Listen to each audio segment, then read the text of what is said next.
താങ്കളെ ഇപ്പോൾ ഇവർ പറഞ്ഞ ഒരു സംഭവം, അതുപോലെ തന്നെ മറ്റ് ഗ്രഹങ്ങളിലെ ജീവൻ്റെ സാന്നിധ്യം, അപ്പോൾ നമ്മളെക്കാളും വിവരമുള്ളവരും ബുദ്ധിയുള്ളവരും വേറെ ഏതെങ്കിലും ഗ്രഹത്തിരുന്ന് നമ്മളെ നിരീക്ഷിച്ചുകൊണ്ടിരിക്കുകയാണോ, ഇങ്ങനെയുള്ള ഒരുപാട് സംശയങ്ങൾ ബാക്കിയാണ്. ഇതിലെ ഒരു പ്രശ്നം എന്താണെന്ന് വെച്ചാല് ഇപ്പൊ രാജഗോപാൽ സാർ പറഞ്ഞ കാര്യം എന്ന് പറഞ്ഞാൽ തീർത്തും പ്രോബബിലിറ്റിയാണ്. അതൊരു ഒരിക്കലും ഒരു തെളിവല്ല. അതായത് നമുക്ക് സാധ്യതയുണ്ട്. കാരണം ഈ പ്രപഞ്ചത്തിന്റെ വലിപ്പവും ഇവിടെയുള്ള നക്ഷത്രങ്ങളുടെയും ഗ്രഹങ്ങളുടെയും എണ്ണം വെച്ച് നോക്കുമ്പോൾ നമുക്ക് അതിനുള്ള സാധ്യത ഉണ്ട്. പക്ഷെ ഇവരിത് കണ്ടു എന്ന് പറയുന്നത് സത്യത്തിൽ അതിനൊരു തെളിവ് നിലവിൽ അങ്ങനെ ഒരു UFOs അല്ലെങ്കിൽ അൺഐഡന്റിഫൈഡ് ഒബ്ജക്റ്റീവ്സ് എക്സ്ട്രാ ടെറസ്ട്രിയൽ ആണ് എന്നുള്ളതിന് യാതൊരുവിധ തെളിവും ഇന്ന് വരെ നമുക്ക് കിട്ടിയിട്ടില്ല.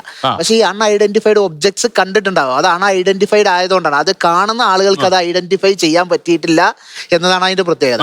ഇപ്പൊ ഒരു ചോദിച്ചു, ഈ 3 പേർക്ക് ഒരുമിച്ച് ഹാലൂസിനേഷൻ വരുമെന്ന് ചോദിച്ചു. അപ്പൊ ഞാനൊരു കാര്യം പറയാം. 1917 പോർച്ചുഗലിലെ ഫാത്തിമയിലെ ഒരു കത്തോലിക്ക സഭയുടെ ഒരു പ്രാർത്ഥനാ സമ്മേളനത്തിൽ ഒരു സംഭവം ഉണ്ടായി. മിറാക്കിൾ ഓഫ് ഫാത്തിമ എന്ന് അടിച്ചു നോക്കിയാൽ നമുക്ക് കാണാം.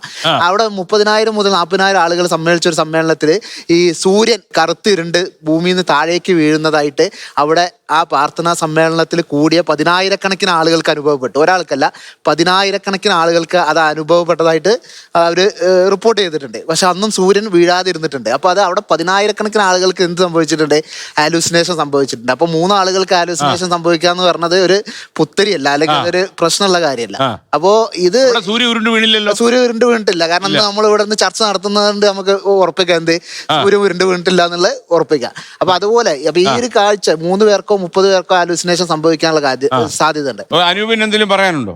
മാസ് ഹാലൂസിനേഷൻ ആണ് ആൾ ഉദ്ദേശിച്ചത്. അതായത് 3 പേർക്കല്ല 10,000 പേർക്ക് ഹാലൂസിനേഷൻ വരാമെന്നാണ് അദ്ദേഹം പറഞ്ഞത്. അവിടെ ചെറിയൊരു പാരാമീറ്റർ എന്താ വെച്ച് കഴിഞ്ഞാല് ഈ 10,000 പേരും ഒരേ സബ്ജക്റ്റിനെ കുറിച്ച് ചിന്തിച്ചുകൊണ്ടിരിക്കണം.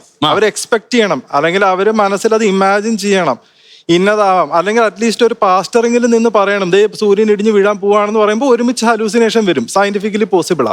ഇത് ഞങ്ങൾ പൊലബന്ധമില്ലാത്ത 2-3 സബ്ജക്റ്റുകളാണ് സംസാരിച്ചുകൊണ്ടിരിക്കുന്നത്. 3 പേര് തമ്മിൽ ഈ ഒരു ടോപ്പിക്ക് വരുന്നില്ല. അപ്പൊ ഞാൻ എതിർക്കുകയാണ്.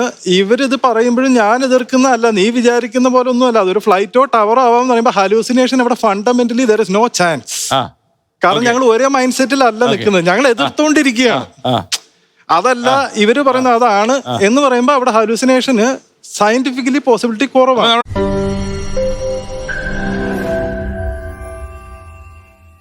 ലോകത്തെവിടെയായാലും ഏത് സമയത്തും 24 വാർത്തകളും ഓഗ്മെന്റഡ് റിയാലിറ്റി പാക്കേജുകളും എക്സ്പ്ലെയിനറുകളും വിശദമായി കാണാൻ ഞങ്ങളുടെ YouTube ചാനൽ നിങ്ങൾക്ക് സബ്സ്ക്രൈബ് ചെയ്യാം.